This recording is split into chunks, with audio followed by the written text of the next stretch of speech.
Welcome to the Believe Again podcast, brought to you by Visit Planner. We're all about helping pastors and ministry leaders find momentum through practical advice and inspirational stories. I'm your host, Josh Robery, and I've had the privilege of training over 700 pastors to start new churches in my role at the Association of Related Churches. And I want to bring that experience to you in a helpful way through this podcast. So this season, we're focusing on something I'm really excited about, relaunching Sundays.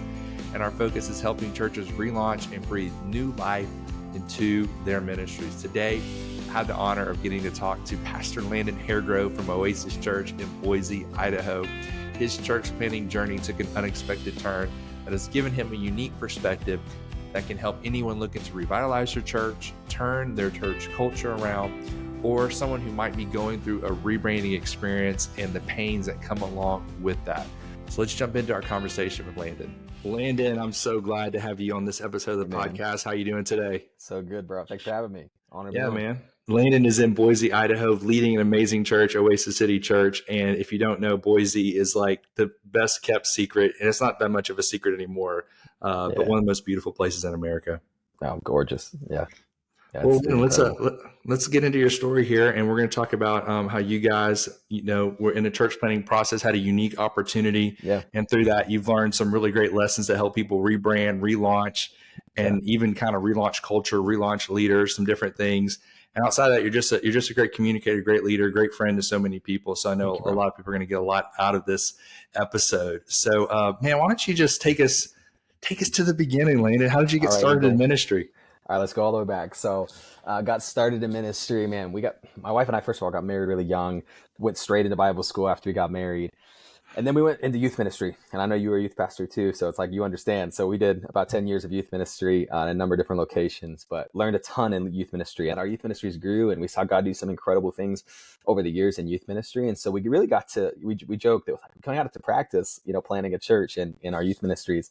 And so after 10 years, my wife and I had always known that we were called to plant a church. We just didn't know where. And we spent like most of our vacations as youth pastors were traveling to places we thought maybe we'd plant a church someday. So we went, to Massachusetts, went to Florida, went to California, all over Texas, all over the place, really looking for where do we want to plant a church? Like, where is God calling us? And for us, it was one of those things we finally hit a point of going, man, maybe we're not supposed to do this right now, because every time we go somewhere, my wife would love a city and I'd be like, I don't know about that. And then I always want to plant a church by a beach. I'm like, God's calling me to like a surf church, like California for sure, Florida. Yes. And they need Jesus in Hawaii. And my wife's like, no, like it's just you. And so we never really agreed on a city. And so finally in 2020, everybody and their mom's quitting their job anyways, right? It's like everything's changing. People are moving everywhere. We really felt a stirring in our hearts that maybe now is closer to the time. We felt God kind of preparing us for a season of transition. And so we started praying and asking God, like, God, what do you want us to do? Where do you want us to go? And we felt like God really shifted our hearts. Like, hey, it's not so much about where you're called to right now. It's about who you're called to. And for us, once we really figured out who we were called to, for us, it was the entrepreneur, the pioneer, the dreamer, the person who's gifted with grits, but kind of lacking purpose and direction in their lives. We really felt like that's who we wanted to reach. And so as we kind of defined and honed that down, we started looking, okay, what's an entrepreneurial city? What's a city where young millennials are moving to, that young families are moving to? Boise at the time was the sixth fastest growing city. Boise Meridian area was the sixth fastest growing area in the country. It was number 2 for families in the country. It's the 28th most unchurched city in the nation, the 24th most post-Christian city in the nation. So we're like, man, this is something where my wife and I, for the first time, really agreed. Like, we really need to like search out this Boise thing and see if this is something God might be calling us to. And so as we did, we ended up planning a trip, took our kids, drove out, and we just had a phenomenal time. Both of us fell in love with the city. My wife actually started crying as we drove up to kind of the crest of the city. And I was like, what's wrong with you? Why are you crying? You're ruining the vacation. So I'm just messing with it because I'm like, why are you crying? And she goes, she goes, I'm just going to miss our family, because she knows. She's like, I just could tell this is it. So once we got there, I took the kids, let her go pray by herself. She took the kids, let me go pray. We did some things together as a family, but God really confirmed to both of us, hey, I'm calling you to this city. While we were there as well, God dropped the name Oasis on my heart. And I was like, hey, like, what do you think about the name Oasis? And she goes, maybe. My wife's the more skeptical to do us. I'm like, I heard God. She goes, nah, maybe, And so we're having this conversation even on the way back, though, in the same way that God started to confirm Boise, God really confirmed the name Oasis.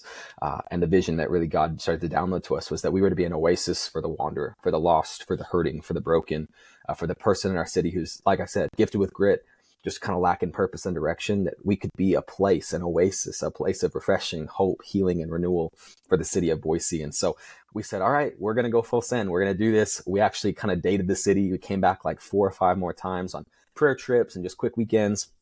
And on our 3rd or 4th trip, we felt like God said to buy a house before we moved there, which was kind of a crazy thing to do. But it also ended up being a total God thing. We got in when the interest rates were low before they skyrocketed very shortly after that.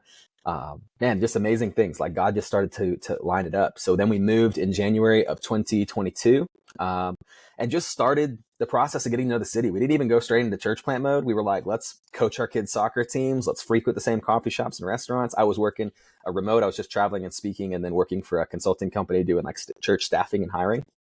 And man, had a great season of just like spending the first 4 months just getting to know the city and learning, about the culture and the background and the history. And so as we did that, it was about April that we really started the church plant journey of actually like going through the process and going through training and everything like that with you guys and with our partners. And so it was just an amazing time to see what God did in those first 4 months. And then as we kind of launched into the actual season of beginning to recruit launch team members and develop website and branding and all that kind of fun stuff. But the hardest thing for us in pre-launch really was trying to find a venue, which I know it's like, does everyone say that? Because that's how I feel like every time I talk to somebody. Yeah, absolutely. It's like the venue search is like such a pain for everyone. And so in Boise specifically, it's it's kind of like Utah in that it's a very Mormon controlled area. So it's very difficult to get into the schools within Boise proper. You can go to West Ada, which is kind of the county outside of Boise and kind of the burbs, have a little bit of an easier time to get into the schools. But for us, it was really difficult. We looked at movie theaters, kept getting turned down. There was one venue downtown that I loved. I kept going back and they turned me down twice. But so we couldn't find a good venue. Like we were just like, God, what do you have for us? And so during that time, we just kept asking the question of like, well, maybe something's coming that we just don't expect. And we didn't know what that would look like. But at the time I'd been able to start, there was a guy here who was like, hey man, I could use some help. And so I was able to go preach for him a few times and just kind of serve and come alongside him and just be a friend and somebody that could come fill the pulpit for him. And so I was able to speak 4 or 5 times at this church. Come that October. So this is about, 7-8 months into our planting journey. There's a big thing happening in Landon's story that's going to really help a lot of people. But before we get to that, I believe you went through like a rebranding process even after you moved there. Was that before or after this big thing happened? It was before. So talk about that, because I think some people like their church has invested a lot in an idea. They get emotionally connected to a brand, a name, a color scheme, whatever, and it's not working. And you had this God vision, you and Brooke together, God speaking to y'all moved there, and then you're like, whoa, this is not what we need. So kind of bring us through that rebranding process first. So when you think Idaho, which I'm sure if like anyone's just out there thinking Idaho, potatoes, right? Potatoes. They're thinking farmers. They're thinking country. They're thinking, mountains and hunting and that kind of thing, which is great. I love all that.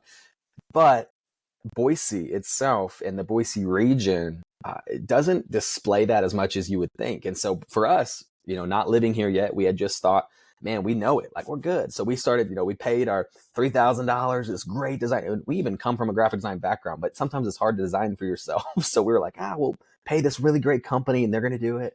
And they did a great job. They made a great brand for what we described to them, which was country, and it was potatoes, and it was this brown palette, and it's this. And so it was like very like what we thought Boise was going to be.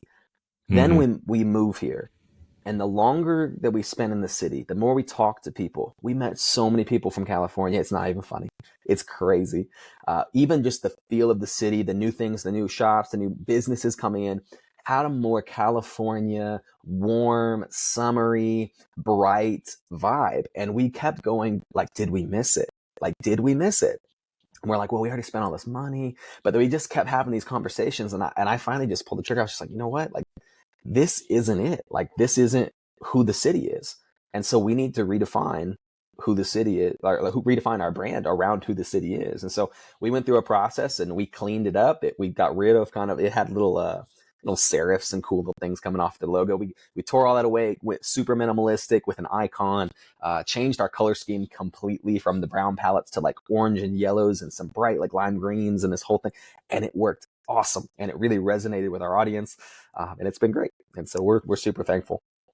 Yeah, I think that's a decision that a lot of people struggle to make, and that is like, I've already invested money in this. I don't want to change it. This is going to be so expensive, but there's an opportunity cost for not doing something that's oftentimes a lot more expensive. And you guys did. I'm real proud of you for taking that step. But then, so you're out there recruiting. You actually had a great launch team. You didn't really need any help. You just needed a venue, most importantly. But you guys had a lot of momentum, and then something kind of unexpected happened. So let's get into that.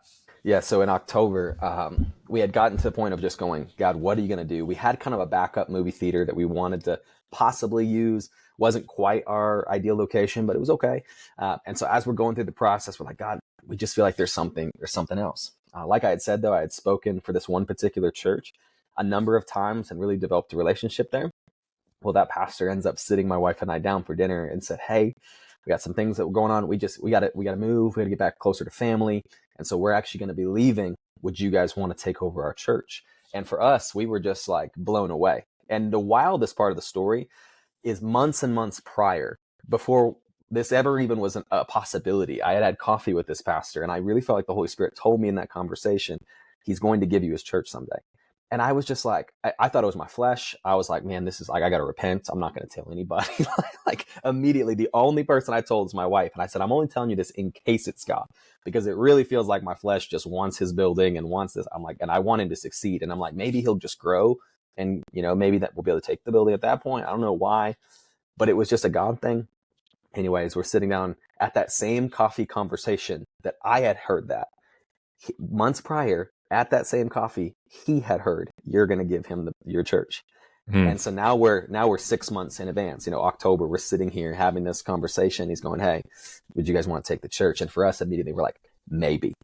And the reason why is obviously there's nuance, and there's, you got to get into financials and look at everything and make sure you're taking on something that's a good thing. Right. So I flew out the president of our board immediately. We just walked through the facility. And he literally looked at me at the end as he's like, he's a real quiet guy. And so he's like walking through the facility. He stands on the platform and he goes, yeah, you'd be stupid not to do this. Like we got to do it. And for us, it was a huge risk. I mean, it was not a small thing. I mean, we're talking about going from a school that was going to cost us $3,500, $4,000 a month to paying almost $12,500 for rent. We're going, this is a massive faith step if we do this. But we also saw the potential. If we do this well, if we were to launch in a permanent facility, we believed and anticipated that we would have a higher retention at launch. And so we thought, could we do this and make it work? We'd have to move up our launch timeline because we weren't supposed to plant till September, you guys know, and we had to move it up to February. And so we're sitting here going, could we shave off this much time with fundraising, with team building, with everything we're doing? Is this going to shoot us in the foot if we do this? And so we really prayed on it and really sought the Lord and felt like the Lord said yes. And so we went through the process. And so we made it very clear that this was, there's no church language for this. There's no good like church language around this. Everyone wants to call it a merger. For us, it was not a merger. This was a 3-year-old church that had a building, a permanent location, 12,700 square feet, beautiful location, right in this, exactly where I drew a circle around where I wanted to reach. It was in the center of the circle. Just total God story. But it was one of those things I was like, it's not a merger. I'm not taking your culture and my culture, putting them together makes one new culture. This is more of an acquisition. Like, we're going to take your building, we're going to take your stuff, and we're going to invite your people to become a part of what we're doing. Give them a very clear on-ramp of this is what it looks like. Here's our vision, our values, our culture, who we are. We want to have you on the team, but we're not going to also keep anything from the old culture. We're not doing this kind of mixed thing. And so I wanted to give a clear off-ramp too, to say, hey, it's totally okay. If you're like, hey, this just isn't our vision, this isn't our values, this isn't me, that's totally okay too. And we will bless you as you go. We don't at all want to try to make you fit into something that just a box you don't fit in. And so that's a really hard thing though. It's a very sensitive thing. It's always difficult when you're dealing with people and people's feelings and people's emotions, and you want to handle them pastorally. You want to handle them with care and gentleness, but you also, like, I don't want to deceive people into thinking that this is who we are if it's not. If we're going to do this 50-50 thing for 3 years and then we're going to slowly transition to something else, it's like, I honestly think that's clarity's kindness. And I think if we're going to deceive people for 3 years, I'm like, I'd rather just hurt you a little bit on the front end by accident and let you heal and find where you're supposed to be than drag you along for 3 years and have you be upset for the entire time that everything's slowly changing. It's like, well, I thought we were this and now we're this. And it's just, I wanted to be clear from the very beginning and help people. You did a good job of that. To find their place. That's our thing. It's like, we want to help people find their place. If it's not here, that's okay. But we want to help. So how did you do that? Because you did a great job of that. So how did you do that? Yeah. So the former church that we were able to take over their facility was called Create Church, and we're Oasis City Church. So we decided to do a sermon series of media. So right after we took over the church, we made it very clear that this was happening. And we did a series called Creating an Oasis. And so what we did is we walked them through our vision, values, culture, who we are, and really just help them to see this is a very clear on-ramp. And so what we did is we changed our Sunday services immediately after taking over to be, these are pre-launch services. We set a launch date in front of them. Hey, February 19th, 2023, we're going to launch Oasis City Church, and we'd love for you to be a part of launching Oasis City. And so these are now launch team meetings on Sunday mornings, and you guys get to be get to be a part of this new awesome thing that God is doing in the valley. And so we invited people to be a part of that. And we used each week to teach on one of our core values or a piece of our culture so that they could really see the internals of like, this is what we're becoming. If you don't want to be a part of it, that's okay. We're going to bless you. I'm going to tell you about 10 great churches in the valley that I've gotten to meet and somebody that's going to align more with what you're looking for. But this is who we are. We're not changing. We are steadfast in these particular things, in these particular areas. This is our vision. This is our values. This is our culture. And so it really did. It allowed people, like a lot of people left, but we had about 100, 115 people that decided to stay. And we had about 80 people on our launch team. And so 80 people, 100 people, 180 people on a launch team is awesome. And so God was able to just use these people really strategically to help us build an awesome amount of momentum in the beginning so that when we got to launch day, I mean, we launched with 842 people across 3 services on our launch day and saw 92 people give their lives to Jesus on the very first day of Oasis City. So it was beautiful, incredible day. Like it was my favorite day up until recently. Well, what happened recently? Yeah, I'll share recently. So 2 things. I'll share Easter because it was awesome and amazing too. But actually, it's not a record attendance day for me. That is my favorite day. There was a day probably a month and a half ago that was just, I don't know, Josh, it's like one of those, have you ever been in those environments like at a conference or something, that's like, it's a holy moment. Like it's like someone's prayed for this, they fasted for this. I don't know why. I came in with the same expectation, same prayer, same stuff I do every day. But this particular day, God just moved in such a phenomenal way in our church. I mean, they'd walk into the room, into the auditorium, and we'd all begin to weep. Like I couldn't hardly preach without crying. It was just the most amazing sense of the presence of God. And we got messages and emails for days after that. And all of us said, I don't know what this was, but God is doing something new in our church. And that day really started a lot of momentum, even in this season. We actually just on Easter broke 1,000 for the first time. So we had 1,100 people at our Easter this year and saw an incredible amount of salvations, and God's just doing amazing things. And so we're continuing to just trust the Lord to continue the momentum that he's built and then trying to steward it really well. I think for me, the hardest thing about this journey has been learning how to continue to care for people at scale, especially quickly, like even staffing in the right amount of time, finding the right people for staff. All of that has been some of my biggest challenges is like how to do this well. I don't want to hire quickly and make a poor decision. And so we've been slow to hire. We actually did retain a couple people from that last church. They had one guy on staff that I retained, and he's our creative and production guy. He's awesome. Has been able to totally become just an Oasis guy.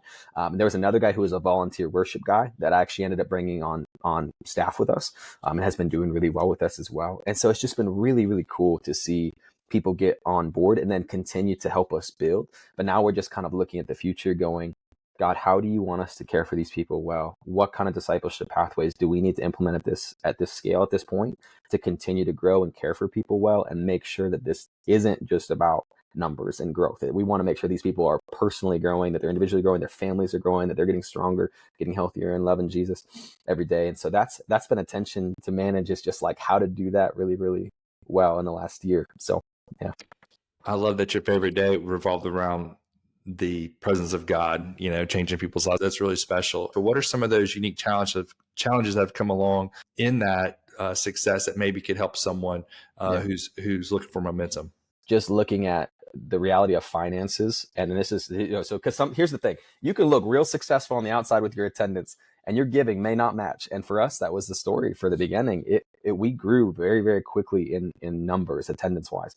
But our attendance went like this and our giving went like this, so it was like the delta between giving and attendance kept growing larger and larger. And so our cash position got worse because we were having to basically, in order to make sure that we were able to grow, we had to spend more money to make sure we could disciple them and care for them and build leaders, recruit leaders and systems and teams and curriculum for kids ministry, all these things. And so we're sitting here going, oh man, how does this work? We ended up, I got some great advice from some great mentors and other pastors and leaders that were able to speak into our culture, and even knowing a little bit of the culture of the last church. Didn't talk about giving often, almost really ever. And so we actually did a series on giving last November and taught on it for the first time, and just made sure they know that, hey, at our church, we're going to talk about everything. We're talking about hard issues. We're going to talk about sex. We're going to talk about giving. We're going to talk about all the things. And so if that's part of one of our values at Oasis City Church is we lean into awkward. So awkward conversations, awkward topics, trusting that on the other side of an awkward conversation has great results. And so that's what we've done, and doing that even in giving. And man, it's been awesome to see our church respond so well. And now we're getting to the place where I think this last month was the first month that we hit self-sustainability, which is phenomenal. And it feels so good because we did raise a lot of money on the front end to get into this position. And thankfully that God did line up incredible partners and churches that invested into us to help us get here. Because I'm telling you, this opportunity to step into this permanent location would not have been possible without our partners. Like if we wouldn't have been able to fundraise and get to the level we did in fundraising, we would not have been in a place to have the opportunity to say yes, or the ability to say yes to this opportunity. So we're super grateful for that. And I would say to that as advice to a planter as well, raise more money than you think you need. If you think you need, X, double it. Like just try to double it, because I'm telling you, then you can say yes to these opportunities, and you get to lead from a place of confidence, knowing that, hey, your staff's salaries, everything's taken care of for the next 2 years. So you get to lead without having this like burden of like, I got to preach for giving. No, you preach for souls. You preach to see people saved and know Jesus, and you can take more risks knowing that you have that kind of cushion and buffer. And so I would say, raise more money than you think you need, because it'll let you say yes to opportunities, and God will be able to use it really well. So have more faith for more cash. Yeah. Well, you were one of the craziest fundraisers I've ever seen. You got after it, had some great results in that area. So we probably need to get you creating some more content around that at ARC or something, because you did a great job. Well, another thing you're passionate about is being a dad. I've watched you with Arrow, and just watched how you are with your family. And you've recently started some new things that I'm excited about. And so just talk a little bit about that and your heart behind it. It's one of those things in ministry. You have to have other things that you do to just kind of escape. And for me, I've always had side projects, side hustles, things that I do. But I was just I love being a dad. It's like my favorite thing in the world is spending time with my kids. And so I was just thinking about it the other day, and I was like, man, I gotta figure something out that I can do around being a dad and being a parent, because for me, it's just like one of the things I'm most passionate about. It's like, if I'm not successful at home, but I'm as successful at church, man, I've failed.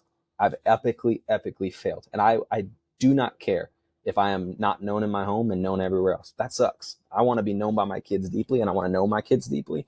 And so I was like, how do I help create almost just content and ideas and thought around this idea of equipping dads, especially dads that maybe didn't have a great dad growing up, didn't have somebody they felt like they could really look up to or learn from. And even if you did, how could I create content that would be helpful to you to continue to help you grow, go further, go deeper, be more in touch with your children, and make sure that you are leading your home well? And so I created a page on Instagram called The Art of Dad. And it's probably a month old. Like it's not very old at all. It's within the last 30 or 40 days, I came up with this idea and started working on it.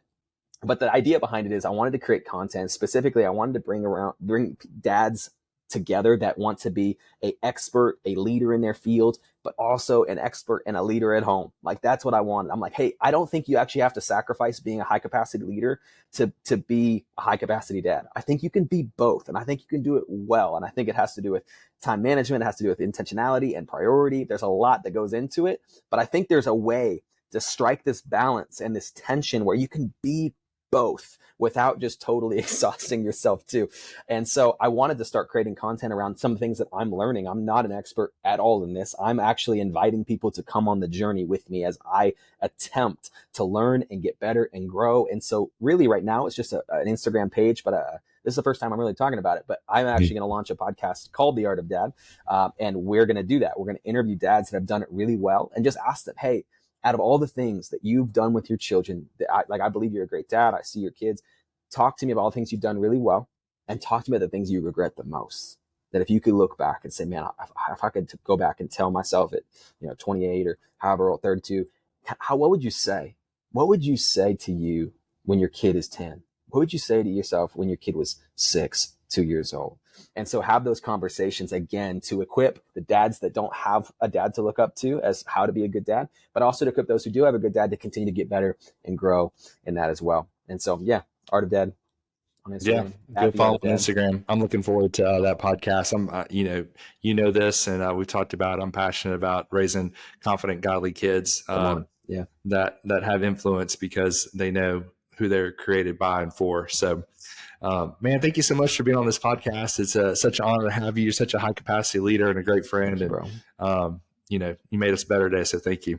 Yeah, man. Thanks for having me on. I love you, brother. Looking forward to hanging out pretty soon. Yeah. See you soon. As we wrap up today's episode, I want to extend a huge thank you to Landon for joining us and sharing his story. It's an honor to know him and to have him take time out of his day to be on our podcast to share his story. You can find Landon on Instagram at Landon Hairgrove, and you can check out his church at Oasis City Church. Before we close out today's episode, I want to take one more moment to thank our sponsor, Visit Planner. If you're looking to increase the number of first-time visitors to your church, Visit Planner is the solution you've been searching for.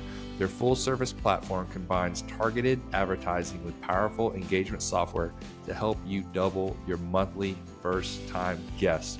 You can schedule your free demo today at visitplanner.church, and be sure to mention the Believe Again podcast. Let Visit Planner help you make a lasting impact in your community.